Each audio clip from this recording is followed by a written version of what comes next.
Moving on. What was this thing? By the way, how can I? Are you just? Is this how you denote Tyler, that you have glasses on? Is just pointing to your fucking nose? This is a like pop culture movie, TV, comic book show, and I'm calling you a fucking nerd. Okay? No, Come well, on. I thought that's why it was so funny. Because I am. Well, let's talk about your impression of me was flawless. See, I give credit to good impressions. Shut up. Let's talk about The Mandalorian. No, because I didn't watch it. Season 3, Episode 3. I didn't watch it. You watched it. I watched the first scene before I left the station. This is the first episode of this season that I was like, don't really care for this. Well, see, all I saw was up to when they chase off the people who bombed her castle, and then I had to go. But I read the synopsis, so I know what happens. No, you didn't miss much because it's that, and then this like 20, 30-minute sidetrack. Yep. Talk about the dude, the guy from the first season that was running Tess' son, Grogu. And like, okay, I understand the intent of it. I understand that, like, okay, we're going to build up this villain. We're also going to show the beginnings of the first is it the First Empire in the sequel trilogy? New Republic or the First Order? First Order, that's what it was. You're starting to see the reformation of the First Order, and the Empire turning into the First Order, and you're seeing this character. Fine, but you could have done that in a much shorter, for me, a much shorter time span in that episode. Okay. Because they've done such a great job of making me care about Mandalore and Bo-Katan and Din, that when it's away from them, I'm like, I don't think it, like, it's like I'm doing this with my hands, like when I'm in my TV, because it just kills. It doesn't it feel like it just grinds the momentum to a screeching halt, and to a point where I fell asleep watching it, and I had to wake myself back up to finish watching the episode. I think I'll have a different perspective because the synopsis I read is very intriguing to me, and I really liked Andor. It's interesting. And they said they were like, oh, they're trying to be Andor. And I'm like, all right. That's interesting. But again, I don't know. I just think that, like, for me, I'm really excited about the Bo-Katan character arc. Again, that is what I'm more excited about and I'm more interested in. So it was kind of like wait, what? And I admire that maybe it'll pay off in the next episode. I admire that, again, they're building up a villain. They're showing you these other things, these other elements, and I can respect that. But at the same time, I'm like, I want to know more about, like you said, I want to know more about Bo-Katan. I want to know more about Mandalore. That you did. Well, think about you've done a good enough job to make me want to see that. She comes out of the water with him and stuff. She doesn't take her helmet off yet. She never does in the episode, as far as I know. And after they get back to where she was staying or whatever, her whole castle gets bombed, and it's almost like. I said this. Okay, so she sees a mythosaur in the last episode, right? So it's like this, like. I consider myself a Christian and everything, whatever. But if I was come to Jesus, if I was walking, it is. If I was walking with somebody and they were like, "Hey, man, I'm really, really into Jesus," like, whatever, and then they fell into a crevice, and I had to go in and rescue them, and I was like, "Oh man, I got to rescue them." And while I'm rescuing them, I look over, and there's Buddy Christ from Dogma. I thought you were gonna say Jesus mythosaur. Sure, yeah, that'd be wild. A Jesus asaur. Yeah, now that's something I want to see. A Jesus Rex. A Jesus Rex. Why are you high-fiving me? Because that's a new comic.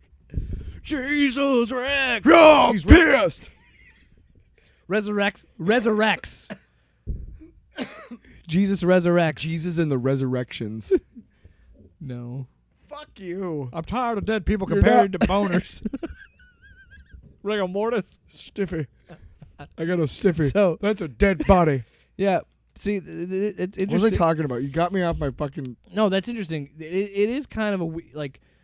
They do a good job of subtly showing that in the episode. It's subtly showing a change in her. I agree with you. I think there is that. And it is funny because she has had her helmet off multiple times before. She's flown without her helmet, but she weirdly keeps her helmet on the whole entire time.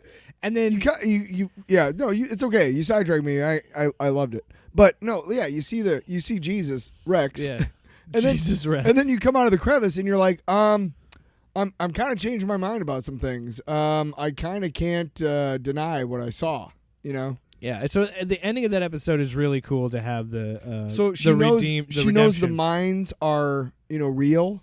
And there's the living waters are real. Yeah. She knows that the mythosaurs are real. So she's questioning because she was brought up in the elite of Mandalore, where they had already her family ruled. According to the people that Din grew up with, the the people of the Watch or whatever. Yeah. The Night Watch. It's the problem where you drink this no calorie soda, it makes you burpy. Right. Well, I'm gassy anyway. No, but think about it like this, like. If you think about it, almost like they were the true believers. Yeah. And the elite, the ruling family, was content letting them because they were like, fine, as long as they have their religion, they'll leave this the fuck alone, whatever. And they never believed any of it. They might have even fucking done some pageantry with it to keep them, you know what I mean? And that for the first time, she's like, oh my God, I truly am a Mandalorian now. That's what I think. And I never was before. That's why I have a lot of trust in Filoni and Favreau with what they're doing, because they're really digging.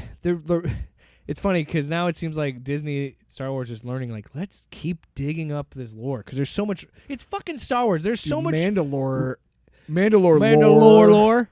That's our new episode, Mandalore Lore, the podcast. Mandalore Lore, giving it. So you know what I thought, what I was hoping they would do this season? I'm glad you stopped me because I was about to go off on a rockabilly tangent. Obviously, I don't think they're going to do this, but coming into the season, I thought they were going to be like, and maybe they still will, but I'm like, just give me one fucking flashback scene. Not even a long one, just a brief flashback scene of the Mandalore Jedi War. I thought the beginning of it was a flashback to when Din first got his helmet. But could you imagine that? Seeing that in live action, the Mandalore Jedi War? Oof. That's what you need to give us. Hey, assholes, this is what the fans want. We want Jedi and Mandalorians fighting alongside and then against each other. I just want to see fighting. No, but we won't see a lot of fighting. No. But I think the episode... Enough with this Western bullshit. I will say this, though.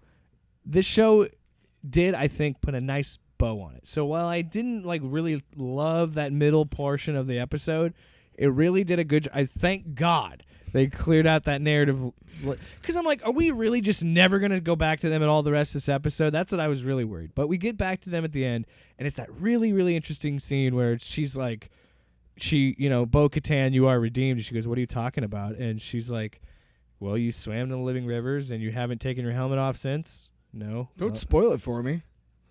You're redeemed. This is the way. And I'm like, fuck, man. Because now that adds an interesting layer. Because now this whole time there's this narrative hook throughout this season. I'm like, is she going to fucking take her helmet off? No, hang on. Is she going to believe this shit now? Is she going to be with him? Or is she going to backstab him? I don't know. You remember you were talking about how is this going to affect the battle for the Darksaber, and it just came to me. Yes. Do you remember how he had to ask her all about the Darksaber? Yeah. So as far as they are concerned, they don't give a fuck. So now he can give it to her with no problems. And she actually knows how to use it. Right. And she knows how to use it. He's still struggling with the weight of it. He's still trying to learn how to use. Fucking boom, dude.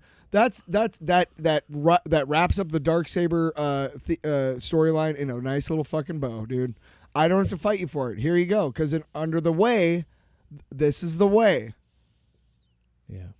Because he didn't know anything about the Darksaber or all the stuff that she was talking about where you have to, best me in combat. Honestly, I don't think they're going to do it.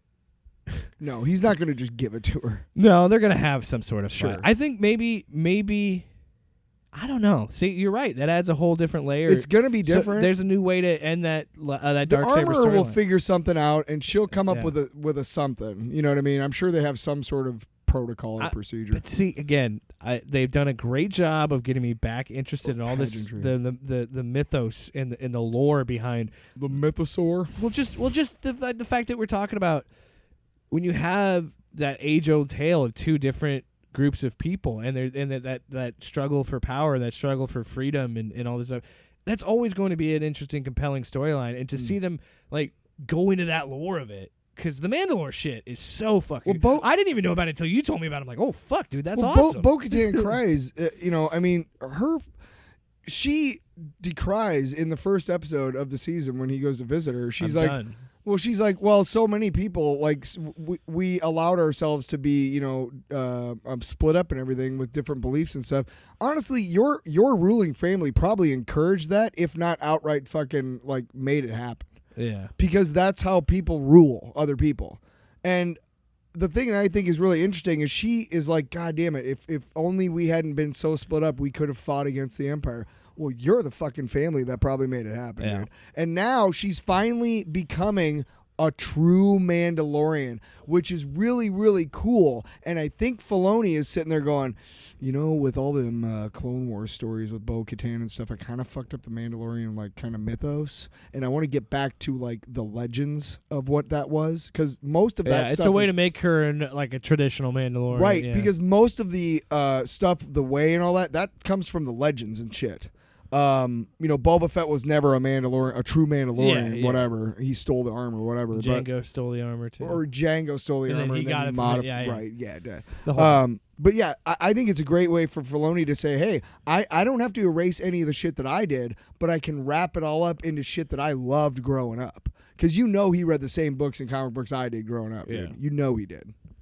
I'm excited. Yeah. I can't wait to see where the season goes. So it wasn't such a bad episode after all, was it? You fucking douche. Well, the sidetracking storyline kind of for me, but of the three, I think for me it's the weaker of them. But the dogfight scenes were pretty badass. I love when she flips her wing, dude. That was badass, dude. I'm always a big fan of dogfighting in Star Wars. Real. Big old, well, not real, not like the illegal kind, but like in the air.